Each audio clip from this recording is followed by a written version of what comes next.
kinamatisan. Luto muna tayo. Ayan guys, kinamatisan, walang gulay. Naubusan ng gulay.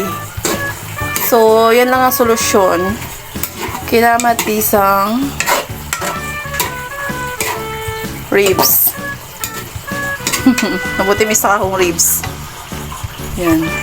Nabisi na. Ang nanay na tambay sa bahay, nabisi na. Paggawa ng basahan. Hindi na namamalengke. Ayan. Kaya ang ulam na lang ay kamatis. Kinamatisan. Walang gulay. Ayan. Pork ribs po yan. Ayan. Oo, diba?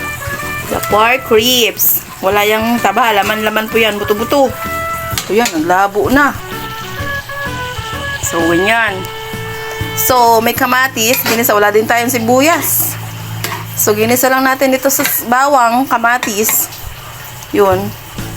Tapos, itong buto-buto, ribs. Saka nilagyan natin ng sili. Yan. At, nilagyan natin ng hot sauce. Paminta. Yun lang. Asin. Yun lang. Tikman natin. Sinilip ng bunso ko, napawaw. Kasi tinanong ako anong ulam. Sabi ko kamatis.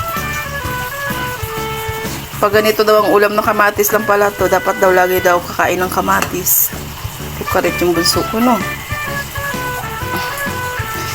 Ay, malambot na siya, guys. Oh. Kala niya kasi walang ulam. Kumuha na siya na San Marino. Ay, malambot na nga siya. Pwede na. Pwede na ngab-ngabi ni Papa. Pwede na nilang ngab-ngabin to at malambot na ang buto-buto. Oo, soft lang siya. Wow! Oh. Diba? So, okay na yan para may sabaw-sabaw. So, luto na ang ating kinamatisan pork ribs. Yan. Tuyo-tuyuin, pero okay na. Kasi naglapot na ang kanyang sauce. Yan.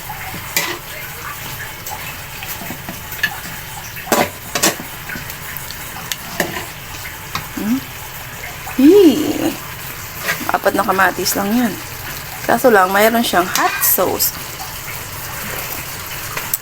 Pakita ko sa inyo yung hot sauce ko. Ayun yung hot sauce ko. Diba? Kita nyo? Konti na lang ang laman. So, yun guys. Luto na kayo. Hapunan na. Mag-aahin na tayo. Kamatis. Yan ang favorite mo, kamatis? Oh, kain na na. Then, put the sauce. Wait, I don't know. Luto na? Yup. Kala ko hindi pa. I need spoon. King Master! Cooking Master! Wow!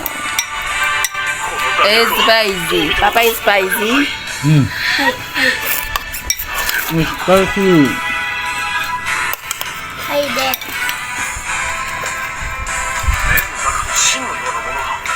Are you filming? Yung tahi ko, yung ano ko. Ikaw, if you film ko.